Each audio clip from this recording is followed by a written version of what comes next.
Good day, everyone. Welcome to Global Government News. Today is November 5th, 2010, and I'm Darko. For new listeners, please go to ggnonline.com. That's ggnonline.com.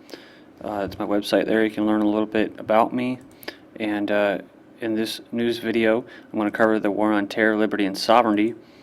And what I like to do in these videos for new listeners is basically just read the headlines, a little bit of some backstory, and I'll give you my my opinion. So it's news commentary, and it's not hard news, but I provide all the links as always in the description part or portion below the video, so you can check out all the links. There's usually about 20 links posted. So this first one up is kind of old news.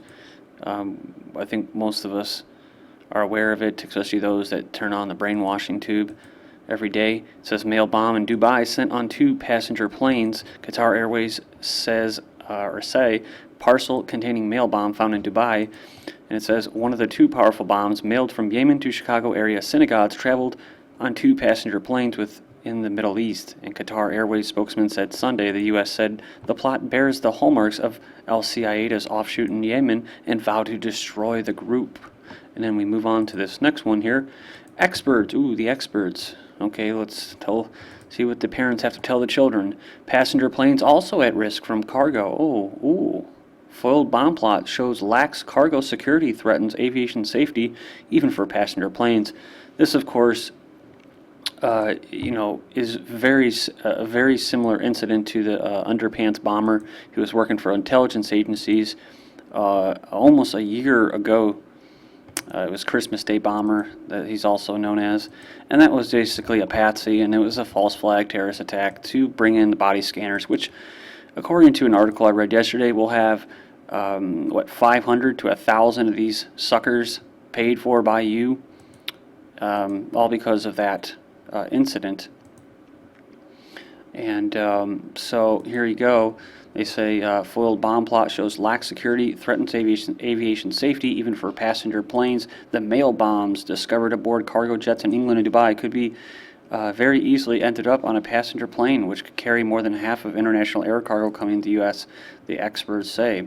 And the experts caution that cargo, even when loaded onto passenger planes, is sometimes lightly inspected or even completely unexamined, particularly when it comes from countries without well-developed aviation security systems. Well-developed. So what I'm trying to do here is tie this together, because everything's problem, reaction, solution. So whatever powers that be, our masters, want to impose on their little peasants, they don't do it democratically. Well, they could do it democratically, but it's basically it's not, okay? They don't represent you, and if you just voted, I'm sorry for you, because you voted for the same bunch of thugs, and so that's what you're going to get. It says terror plot thwarted as U.S.-bound explosives seized. Terrorist explosives discovered bound for U.S. By cargo jet. New al-Qaeda attacks suspected. And so this is all just the stuff that keeps going on. It says tying it to Yemen and that. And let's see. I'll just go ahead and read this, because I'm about to bust into 2 articles that basically contradict what the mainstream is saying. Authorities on 3 continents thwarted multiple terrorist attacks aimed at the United States from Yemen on Friday, seizing 2 explosives packages addressed to the Chicago area synagogues packed aboard cargo jets. The plot triggered worldwide fears that al-Qaeda was launching a new major terror campaign. And then so we'll cut to this, and this is from Freedom for Cause. He's the one. Thank you for sending me this link. It says Yemen says UPS planes never take off or land in it. This is from October 30th, 2010, and from SabaNews.net says no UPS cargo planes left Yemen to other countries in the last days, and there are no direct flights from Yemen to the United Kingdom or the United States, a Yemeni official said, after allegations that British and U.S. officials had found suspicious packages on planes that originated in Yemen. Oh yeah, and that's right, the Christmas Day underwear patsy was also tied to Yemen. The U.S. recently funded or gave a large amount of funds to the Yemeni army to build them up to fight al-Qaeda and the terrorists. And so it says the official wondered how the media mentioned the name of Yemen, reporting that an explosive device was found on board a cargo plane that landed in London coming from Yemen. It says U.S. UPS planes never land or take off in Yemen. The official made it clear the security measures at Yemeni airports are tightened and the authorities search passenger and luggage well. And so moving on here to the next one, Al-Qaeda's Yemen wing claims parcel bomb plot UPS crash. So see, Al-Qaeda's Al-Qaeda's Yemeni-based wing claimed a foiled plot to send explosive parcels to the United States and responsibility for a September UPS plane crash in Dubai, in a statement that appeared on the Islamist website on Friday. And so here's where it also ties into from CNN synagogue leader. We were not the target of the parcel bomb plot. A Chicago synagogue thought to be the destination for a parcel bomb was actually never a target, the congregation leader said Wednesday. It says Lilli Kornblum, the co-president of Or Chadash, said that despite earlier reports, an FBI agent informed her that her synagogue was not one of the intended destinations in the foiled bomb plot that originated in Yemen. Over the weekend, Kornblum said that she'd got information from a string of sources that led her to believe that Or Chadash, which is dedicated to serving the lesbian, gay, bisexual, and transgendered community, was linked to the plot. She didn't elaborate on why she was wrong, other than to say that she had spoken with an FBI agent about the case. Authorities suspect that Al-Qaeda in the Arabian Peninsula was behind the two packages with explosives that were shipped from Yemen. So anytime I see Al-Qaeda, I just think of false flag terrorism or government-sponsored terrorists, and so that's basically how I feel about that. So, it's my belief that I wouldn't even say eventually; it's pretty much already here. As far as this police state goes, and anyone that is against,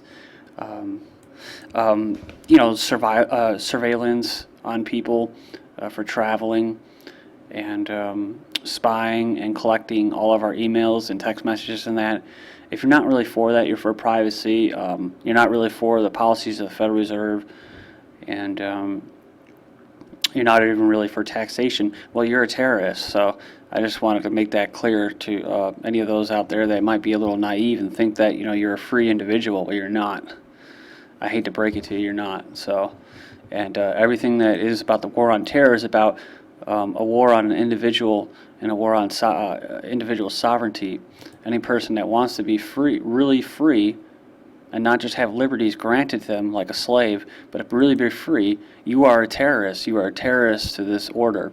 And it's not a new world order, it's an old world order, and it's just transforming to the new stage, which means no property rights, no privacy, no democracy, no republic. So you have no say in anything, if that helps. It says Al-Qaeda's Yemen wing claims parcel bomb. I already covered that. This next one up is from Haaretz. Deputy Prime Minister Meridor cancels London visit following lawsuit threat. Intelligence and Atomic Energy Minister reportedly faced charges linked to his role in the IDF raid on the Gaza-bound flotilla. Says Intelligence and Atomic Energy Minister Dan Meridor canceled on Monday a plan to visit to London, England, after receiving information that he might be facing a lawsuit or an arrest warrant upon arrival. Says the Foreign Ministry and the Justice Ministry notified Meridor that he may face charges connected to his alleged role in the IDF raid on the Gaza-bound ship Mavi Marmara on May 31st, 2010. The Israeli raid resulted in the deaths of 9 Turkish activists, and Meridor refused to comment on the cancellation. And we're going to keep moving forward here. Military ready for war in cyberspace. This is no surprise.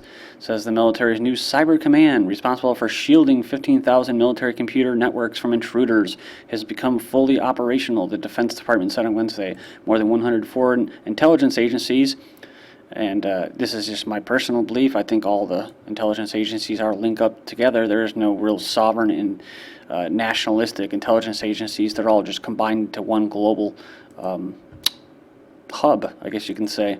So nationalism is also dead. Just wanted to point that out. Intelligence organizations are trying to break into U.S. networks, Deputy Defense Secretary William Lynn wrote in a September-October issue of the journal Foreign Affairs. Some already have the capacity to disrupt U.S. information infrastructure, he said. Gates ordered a new unit's creation in June 2009 to address the growing threat of a cyber attack. And you can be rest assured that the biggest threat is going to be your government, who's going to try to kill whatever free speech is left on the internet. So they will have to do what they've been calling for, which is they're going to have to shut down the internet in order to save it. And when it comes back, it's going to be a highly regulated spying on everything as if it's not already type internet. So it says TSA to phase in new pat-down procedures at airport nationwide. I covered this about 6 months ago, but I guess it's back in the news. And it says airline passengers can expect to see feel new pat-down procedures at U.S. airports over the coming weeks in an effort to provide another layer of security for travelers. And the TSA said on Thursday, quote, pat-downs are one important tool to help TSA detect hidden and dangerous items such as explosives. So there you go.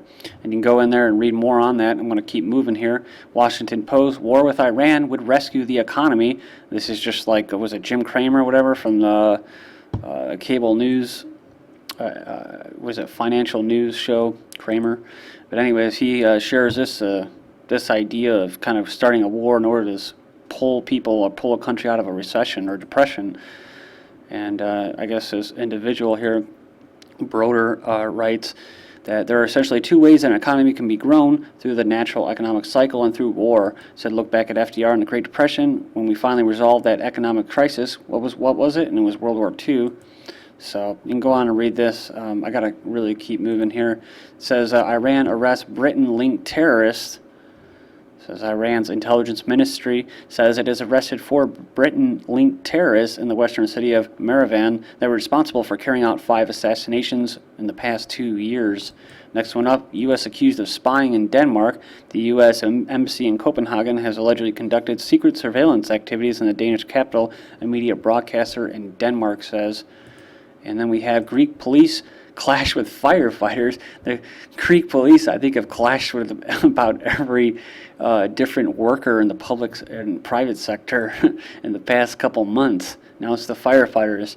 Greek riot police have used tear gas and flash grenades to scatter hundreds of protesting firefighters outside Parliament as the country struggles with an economic crisis.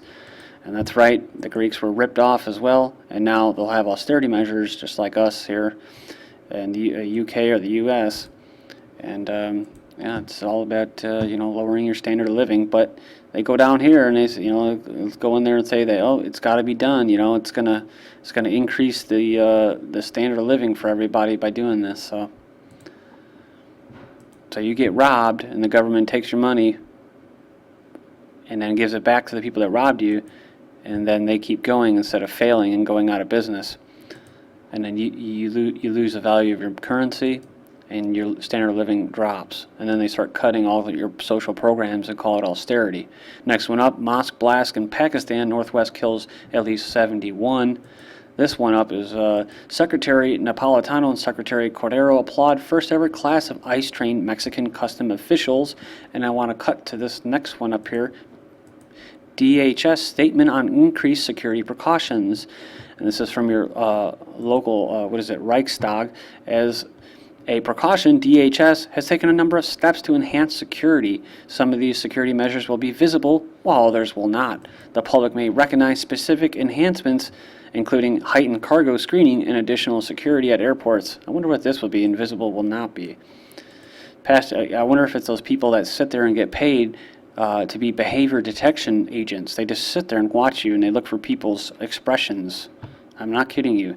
Passengers should continue to expect an unpredictable mix of security layers that include explosives, trace detection, advanced imaging technology, I wonder what that is, body scanners, canine teams, and pat-downs, and increased pat-downs, right, among others. Ooh, that's also, they're leaving a lot open here. It's kind of exciting, I'm never going to the airport again, but for other people, this may be exciting to go to the airport to see how you're going to be, how much more you can be treated like a piece of crap slave. As always, we remind the public to remain vigilant and report suspicious activity to local law enforcement. So that's something that you'd hear streaming from speakers coming, down in Soviet Russia, right? So anyways, I hope all of you have a great weekend. and try to be as free as possible. Thank you. Take care.